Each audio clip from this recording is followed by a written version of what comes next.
En fait, là, j'ai deux débriefs qui s'offrent à moi. Je peux vous faire ce débrief-là en vous disant que si Turpin fait son travail, si à l'aller le boulot est fait, je suis peut-être en train de sauter partout. Je peux vous faire un autre débrief. Je peux vous dire que c'est pas grave. Aujourd'hui, j'ai envie d'insulter personne. Ferran Torres qui sort en grand match, que Lamine Yamal nous a juste montré sur cette double confrontation, que pendant des années et des années et des années, on va pouvoir se reposer sur lui.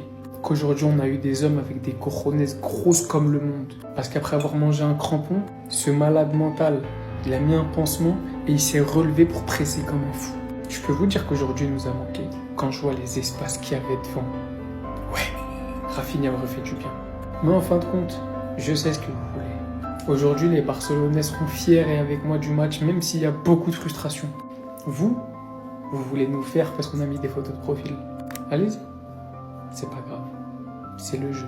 Parce que la réalité est là, une double confrontation où on encaisse 5 tirs cadrés, 3 buts. Une double confrontation avec un carton rouge dans chacun des deux matchs. En fin de compte, on aura réussi à leur prendre un record. On aura réussi à les faire tomber chez eux. Des fois, faut dire, c'est pas beau. Oui, c'est pas beau. C'est du harambol. Oui, c'est du harambol. Mais porté par un grand Antoine Griezmann, l'Atlético a fait le boulot. Qu'est-ce que vous voulez que je vous dise?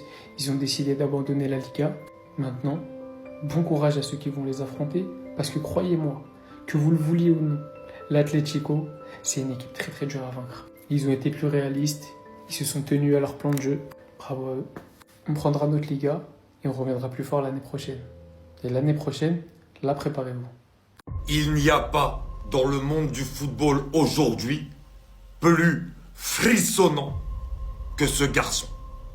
Plus passionnant que ce garçon. Ça, ce sont des images cultes. Il faut savoir que Lamine Yamal, même s'il a parlé avant le match, etc., il a assumé.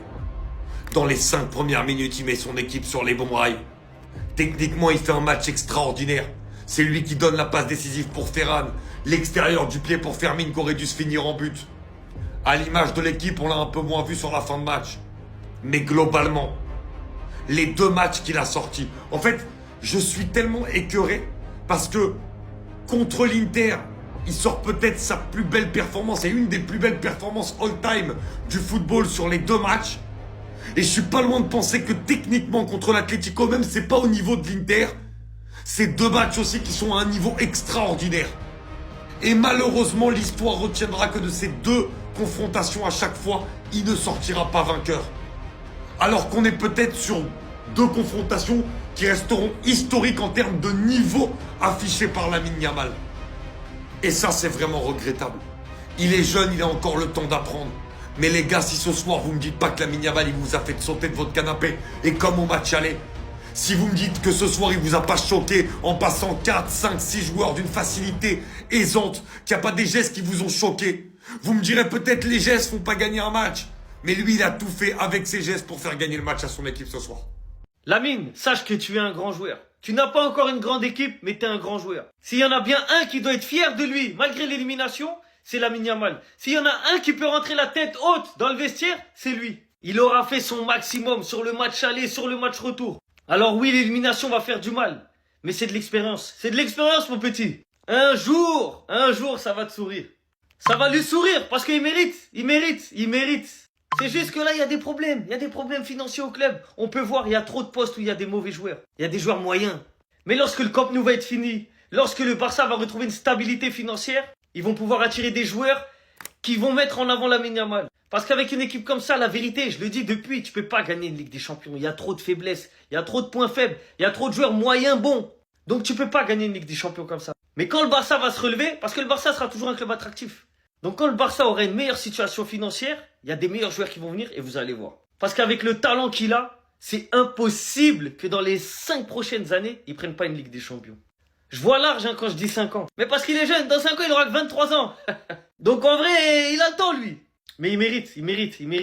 Il a tellement faim. Il porte tellement le Barça sur ses épaules. Il prend tout le poids qu'il mérite une meilleure fin qu'aujourd'hui. Mais c'est pas grave, c'est l'expérience. Les supporters du Barça sont fiers de toi. C'est le football. Il y a un vainqueur, il y a un perdant. Mais si le Barça a perdu, c'est pas à cause de lui. Loin de là. C'est le meilleur joueur de la planète. Et il deviendra un jour le meilleur joueur de tous les temps. En tant que supporter du Real et après la performance de Lamine Yamal durant la double confrontation contre l'Atlético de Madrid, je tiens à vous dire que c'est le seul joueur ayant le potentiel d'égaler, voire de surpasser Lionel Messi.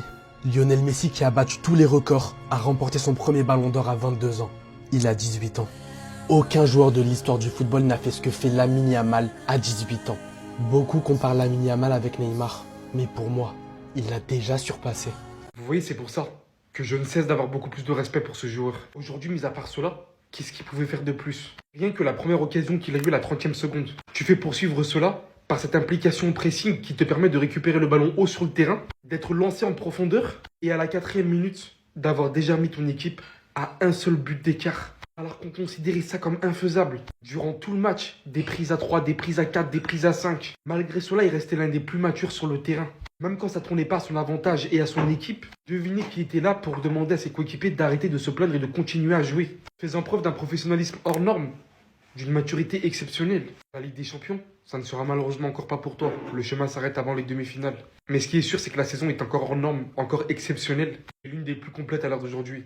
Vous devrez gagner le championnat contre le Real Madrid. Derrière, il y a encore la Coupe du Monde avec l'Espagne. Même si avec le Barça, ça va se terminer beaucoup plus tôt que prévu. Franchement, il y a encore moyen de faire du très très sale. Est-ce qu'il va réussir un jour à tout dévier, à devenir ce leader exceptionnel du Barça, même s'il l'est déjà? Mais encore une fois, sauter d'un palier de niveau, et cette fois-ci vraiment les diriger de A à Z à une Ligue des Champions, on le verra. Mais pour l'instant, c'est complexe. À l'année prochaine. Les gars, c'est tout. À l'année prochaine, j'ai rien à dire. Tu manges carton rouge aller-retour. Déjà que l'équipe, le Barça, est celle qui s'est pris le plus de cartons rouges, t'en manges aller-retour. Et on sait tous très bien pourquoi. On sait tous très bien c'est à cause de quoi. Mais là où je veux parler de l'hypocrisie de l'arbitrage, de Turpin ce soir, et ça m'énerve parce qu'on va passer pour des pleureuses, c'est que tu mets carton rouge pour cette petite poussette, alors qu'en termes de gabarit, on sait tous très bien que c'est pas assez pour le déséquilibrer et que c'est léger, et qu'il en rajoute énormément. Et qu'en plus, il n'est pas le dernier défenseur car il y a Koundé. La VAR fonctionne pour aller mettre rouge à Eric Garcia. Mais sur ça, on ferme les yeux, mais on a donné carton jaune à Gavi pour le coup de coude. Mais là, on ferme les yeux, alors qu'on sait tous très bien que c'est pas un geste maîtrisé, pied en avant, c'est du n'importe quoi. On ferme les yeux sur ce penalty sur Dani Olmo avec Llorente qui le pousse clairement de manière plus flagrante que Eric Garcia sur Sorloth et Coquet qui l'attrape. Et là, la VAR ne fonctionne pas. Sans même parler de toutes les conneries qui s'est passées au match aller. Tu te fais tuer aller-retour à cause de ta ligne haute, principalement, faut pas non plus chercher des excuses, mais aussi par l'arbitrage, qui a été éclaté aller-retour. Et j'ai l'impression que c'est comme ça chaque année. Sinon vous les gars, vous en pensez quoi? Ramenez-nous sur Snap on s'ennuie.